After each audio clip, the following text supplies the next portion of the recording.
Have you ever played Oblivion, leveled up, and upon seeing the overwhelming amount of stats you can improve, you thought to yourself, damn, this game would be so much better if I didn't have the option to do that? I know, right? Me neither, which is exactly why I'm going to try and answer the question, can you beat Oblivion Remastered with all attributes permanently set to 1? The rule set for this challenge is very brief and very simple. Firstly, I can't increase my attributes in any way throughout the playthrough. This includes potions and spells, etc. And secondly, I can't use any glitches, because with glitches it would be way too easy. And that's it really. I want to minimally limit myself because I think the challenge is already hard enough without any of it, and also the lack of a strict rule set allows for some more creativity. And so the journey begins in character creation, where I carefully craft our beautiful protagonist. I chose a high elf even though no one likes them for reasons that will become quite obvious soon enough, and adequately named him Pickle Wrinklings. Something about that name mirrors his appearance perfectly. Upon gaining control of my character, I immediately set all my attributes to 1 using console commands.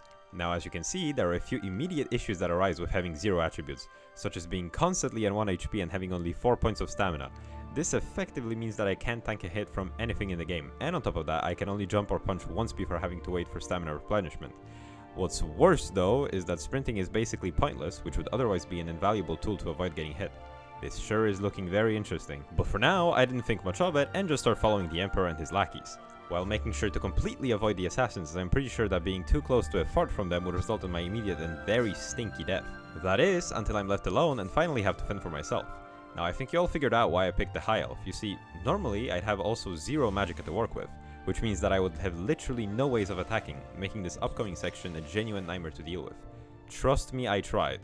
However, due to the racial buff that high elves get, I get an extra 100 magicka, which is insanely strong, allowing me to go through this section with only a few deaths. You might also be tempted to try and go the stealth archer route rather than the magic one, but beware, it is actually a terrible idea, as there you need to remember that you have 1 strength, and therefore your carry weight will always be set to 5, meaning you can't even pick up a bow without immediately being over-cucumbered. But I know what you're thinking, why not just run past all the enemies? And I thought so too, until I actually tried this, and it took me a solid hour to go through the tutorial with that strategy. Probably died close to 30 times, so I wouldn't really recommend that either. Now, as much as the high elf pick is really strong, there is unfortunately still a small problem. You see, willpower is the attribute that determines your magicka regenerate, and since I only have 1 willpower, my magicka regenerates at a nearly non-existent speed, requiring me to wait 1 or 2 in-game hours after each and every encounter for my magicka to regen. It might be a minor setback for now, but it gets significantly worse if you run out during a fight. Anyway, once I run past the final goblins, I picked the Apprentice birth sign for pretty much the exact same reason as for why I picked the High Elf. I then idly watch as the Emperor is being executed, and I pick my class. I of course opted for a custom one with a very high focus on magic, and anything that will help me to run away better. I also very importantly decided to add Alchemy as one of my major skills, which to be honest will be the key to me beating this challenge. Once I set up my class and reset all my attributes back to 1, I go through the rest of the dungeon without any problems and finally finish the tutorial. So really as it stands now, there is no point for me to continue the main quest, as I will just continuously die with no real means of damaging my enemies. So first, I have to create or buy a spell capable of dealing enough damage for me to kill my enemies before they can hit me. Now the problem is that I need a lot of money to do so, and I can't exactly go exploring and gather things to sell as my carry weight is practically non-existent. So I can't even make any real money before I solve the carry weight problem, and that's the real priority now. Which led me to the Alchemy money-making scheme strategy, and it goes like this. I will first go to Skingrad, where right outside of the city there are grape and tomato farms, giving me access to a shit ton of ingredients that I will then use to create enough potions to get me out of my dire financial situation. Now I know what you're thinking, obviously the ingredients and potions will definitely still over-cucumber me, so I will unfortunately have to waddle myself between the farms at a snail speed to do this strategy. Luckily I will only need to do this once before I can get a playable amount of carry weight. You'll see. By the way, I think this challenge has a lot of different viable strategies to overcome it, probably many that I can't even think of right now. So I think it would be really cool to see some other people try and attempt it in different ways, like for example try a pacifist route or maybe a more stealthy approach and so on. So if anyone is up for the challenge, I highly recommend you try it. And I'd also love to see someone try this hardcore, but that might be a little bit too ridiculous. Okay, so after 1 round of gathering crops from impoverished local farmers, I managed to acquire a humble 90 tomatoes and almost 120 grapes, which will give me 90 restore fatigue potions. And also a whole lot of alchemy levels, which, by the way, if you haven't caught on yet, this is also technically a no leveling run. However, if you're familiar with how Oblivion's level scaling works, you know that this is more of an advantage than a handicap really. And finally, after I painfully slowly inched my way to the vendor, I managed to sell my potions for around 600 gold, which is more than enough to solve the most fundamental issue of low carry weight. See, all I have to do now is go to the nearest spell shop and buy a feather spell, which admittedly I will have to recast over and over again, but that's a minor price to pay for fast traveling and being able to play somewhat normally. Once I got my Ease Burden spell from this guy here from the Mages Guild, I repeated the Alchemy scheme a few more times, with a much higher efficiency this time since I wasn't cucumbered all the time. And I managed to gather enough capital to purchase Mage Towel candles, which will allow me to create my own custom spells and try to solve the second big issue of this playthrough, which is obviously the 1 HP problem. Now, my initial idea was to make a 45 health spell or a 100% shield spell, but I quickly found out that getting the 45 health spell is a huge hustle, as I would either need high reputation to use the Dragonstone or an insanely high restoration skill to be able to cast the spell, that you can purchase from a priest or some other mage. The 100% shield spell, however, just didn't work. I don't know, I tried to use it, and it just didn't work. I died anyway. This led me to go down the route of the ultimate glass cannon build, which I promptly did by creating a weakness to magicka and shock spell and one shock damage spell that deals the maximum amount of damage that I am able to cast. Why a shock spell, you might ask? Well, it's probably the element with the least enemies being resistant to it, plus it looks sick, so I went for that. Now I'm going to use the touch version of the spell, which is a trade-off between a higher damage output for a more risky requirement to use the spell, but honestly, I was willing to go for that compromise. However, I also did create a target shock spell, which has an even higher damage output for a steep price of an almost 100 magicka cost. Needless to say, I will only be using this version of the spell for bosses and other hard encounters. The last piece of the puzzle to make this a viable or at least a playable playstyle will be solving the mana regen issue. Well, as mentioned before, since my willpower is stuck at 1, my mana basically doesn't regenerate at all, and I would have to wait 2 in-game hours every time I ran out of it to replenish. Luckily for me, the solution to that problem is fairly simple, just very time consuming, and that is making a shit ton of mana regen potions. Now if you're wondering, by the way, I'm just walking around the Wayland Priory and the surrounding forests for the little blue mushroom ingredient, and then I go to Skingrad and look for flax. And after some time of gathering these ingredients, I make several dozen Restore Magicka potions. And I am finally ready to tackle the first real quest of the playthrough. By the way, if you didn't know, in Oblivion potion effects are actually stackable, so even though restoring 8 potions of mana per second may seem very low, in reality it's extremely powerful, especially if you stack it 10 times and you can regenerate 80 magicka per second, which is more than I can spend. And finally, with our ultimate glass cannon build created, I went into the first Oblivion Gate quest in Kvatch. And I learned a few things from that gate. Number 1, as you can see, my damage is good. Really good, in fact. I'm able to one-shot almost every single enemy that I encounter. At level 1, of course, but still. However, I also learned that archers are the bane of my existence, and that summoning a skeleton helps tremendously to take off the aggro from yourself. After a while, I managed to get used to this somewhat unusual playstyle, and honestly, the rest of the Oblivion Gate went surprisingly well. Like, I obviously died dozens of times, but it felt doable, and it indeed was. Man, these Remoras are getting absolutely touched. If you're wondering, by the way, I'm playing on Adept.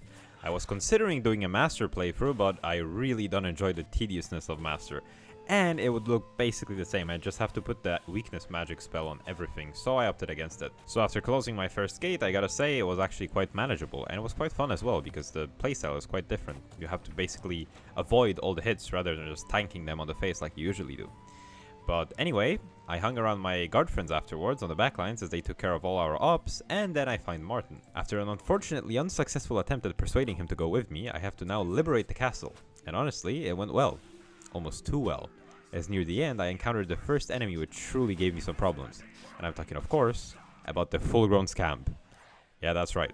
These guys are not only faster, not one-shottable, and use spells that have a much higher hit rate on me, but they also have my second bane of existence. What that is? It's known as the Reflect spell. You see, I haven't thought about this before, but Reflect spell is the perfect counter to my build. I have basically no way of getting past it other than gamble and hope it doesn't proc.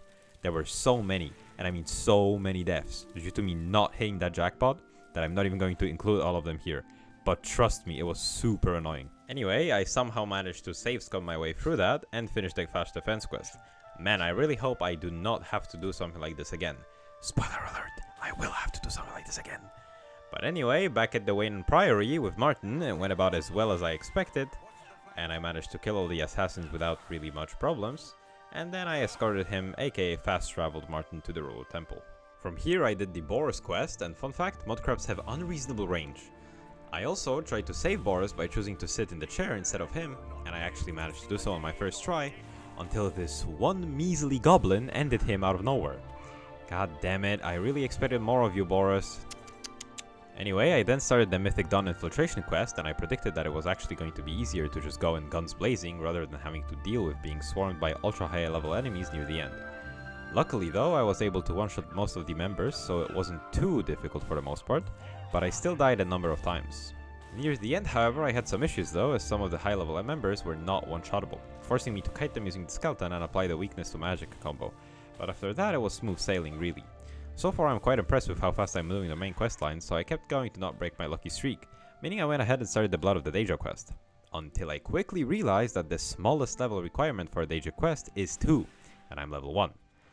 Well, that's very problematic then, right? Well, not really, there is actually a workaround. All you gotta do is kill Umbra before speaking to Clavicle's Vial, which allows you to complete the quest at any level, so that's what I obviously went ahead to do. The problem is, however, that Umbra is normally a level 20 enemy, and I'm only level 1. Additionally, it's overall one of the strongest enemies in the entire game anyway, and so I really tried many times to kill her in a fair fight, but I was legitimately getting nowhere. So I just decided to do the good old strategy of hanging in the air until I was able to kill her. Now, I don't know if this is a glitch or an exploit, but I wouldn't count it as such, since all I'm really doing is using the environment to my advantage, and it's not like clipping through the wall or pixel walking, so yeah. After a long time of just spamming Umbra with spells, I did manage to kill her, and finish the Clavicle's Vial quest, by getting his mask at level 1, allowing us to continue the run.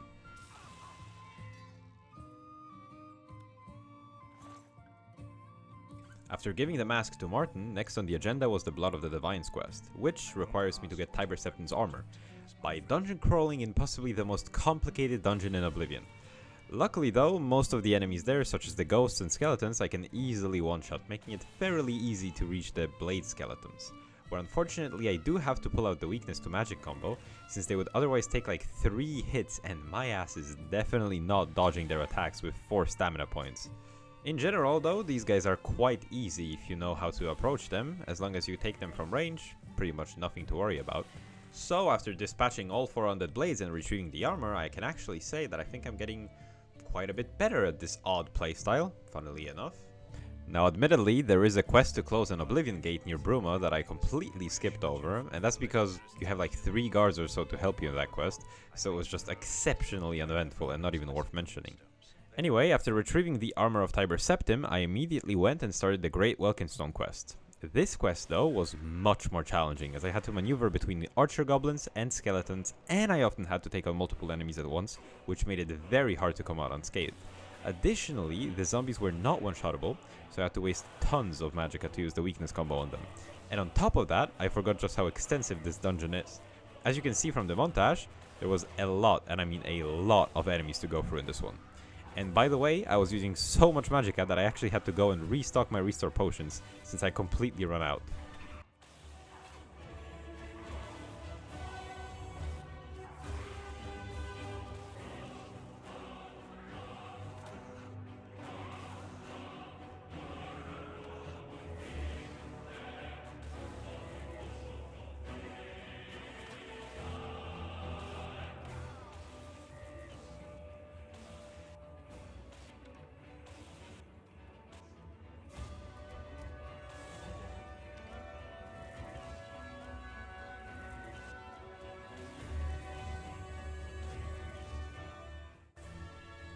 But to be honest, all of that wasn't as bad as the final boss. The lich. Let's just go with lich. See, I never knew this before, but it turns out licks, I don't know, man, in Oblivion have a reflect spell active on them. That's right. Reflect spell. Haha. Remember those scamps that were destroying me through reflect spell? Well, now I gotta deal with the lich. I tried to think of some kind of strategy for this, or maybe research how Reflect Spell works, but, well, assuming this was the last Reflect Spell enemy I had to deal with, insanely wrong assumption by the way, I just decided to gamble my way through him, and after a significant amount of tries, I managed not to proc his Reflect Spell, and win. Most of you know that we are nearing to the Great Sigil quest, and you're probably wondering if I'm going to do the Aid for Bruma quest. And let me tell you something, of course, I would never do that quest of my own accord, don't be ridiculous. So I started the quest and went into battle with just a few militia and started the onslaught. Now my task was very important indeed. I had to sit in the back, cheering on our soldiers with Martin and waiting for the big gate to open. Once that happened, I jumped right in and the 10-minute or so timer started. Now I don't know if anyone has ever failed this quest because they ran out of time. I mean, like, what would you even do here for this long? Let's be for real, I was not worried about the timer at all. And honestly, I thought this was gonna be a fairly simple quest until I met this guy. Dramora Feidiznaz. Sorry, I'm not fluent in Daedric. So the problem with this guy is that he takes like 5 hits of my spell to take down. And he's incredibly goddamn fast considering he's got like 300 pounds of armor on him. So needless to say, I died a plethora of times to this guy. Until I finally got him to aggro on my Skelly and just shocked him a few times in the back. Now that's a reliable strategy that I found. As you can see, however, this was not just a one-time boss, and there were so many of these for me waiting. So I guess I'm just gonna have to repeat this strategy with the skeleton over and over again. We'll see how that goes.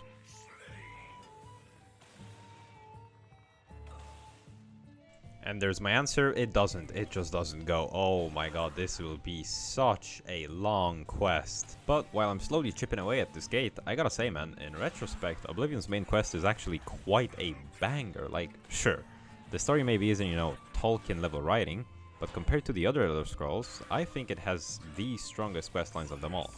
Like in Skyrim, for example, the coolest part of the story is, you know, at the very end where you go to like Sovngarde and stuff. But for Morrowind, I mean, it's okay in general, but let's be honest here, the game didn't exactly age like fine wine. It would be unreasonable to expect that, obviously, but still, you know, the UI, clunkiness, etc. does not exactly make it any favors. But yeah, I mean, let me know what your favorite Elder Scroll game in terms of quest lines is. So after a considerable amount of struggle, I finally managed to close the damned Oblivion Gate and got the Great Sigil. And now I'm finally nearing the last quest in Oblivion, but before I beat this challenge, I need to restock on Magicka potions real quick. Be right back. There we go. Now we can finally begin the final quest. So, my boy Martin opens the portal to Mankar Cameron's Freaky Land, and I go right in. Now, as you can see, the first part of this quest was not too bad. I mean, obviously there were a few deaths here and there, and I pretty much have to use the Magicka Weakening combo on every enemy here, but slowly I could slug my way through this location. It became even more difficult in the caves as there wasn't enough space to run away, so I died a bunch of times there as well. But after a bit of effort and suffering some permanent hearing damage after listening to Cameron's unhinged speeches, I finally reached the big bad Zilvi boss. Zilvi? Again, bro, what are these names? And this is how our epic fight went. And there he goes. Well, that was quite underwhelming indeed. Let's hope Mankar Cameron goes just as easily. Spoiler alert, he does not. Once I reach Mankar's boss arena, I decide to immediately attack since I thought I could maybe get a few hits before he attacks back. So I promptly get rid of his siblings, and when I go to attack him... Yep. He's got the goddamn spell reflect, plus I literally dealt like 1/20 of his health with my strongest spell, so this is not going to be fun. But I mean, I did come this far, so before I go back to try and scheme some perfect plan to get rid of him, I first try my favorite strategy of all, which is trying to gamble the perfect scenario where I don't proc his reflect spell. Now I would love to know what are the chances of him reflecting a spell, as then I could actually calculate how unlikely that is to happen. But as you can clearly see, this was not going to work at all. Like, this has no right to work in the slightest. But right before I decided to go back and try and scheme up some plan, I tried my final strategy, which I'm going to call the Skooma Addict strat. I will simply chug 10 Restore Magicka potions at once, giving me a ridiculous 80 points of Magicka regen a second, which is more than my most pricey spell costs, meaning I can basically spam infinite spells for 30 seconds straight. So, what I did is try and proc the weakness to Magicka combo as many times as I possibly could, before going for the one-shot spell hit, where all the stars would have to align for me not to proc his spell reflect. And here is how that went.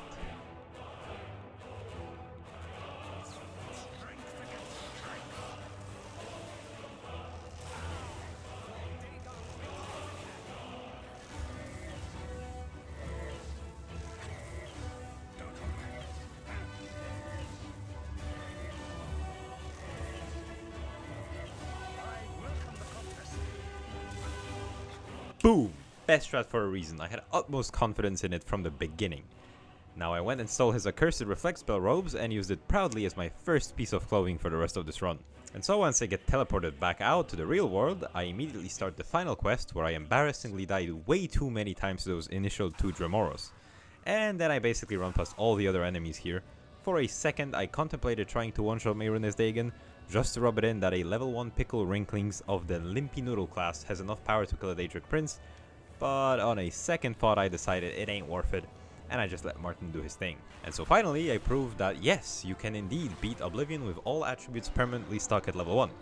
Thank you for watching this, I hope you enjoyed it, and go watch my previous run where I beat Kingdom Come as a Stealth Archer. See ya.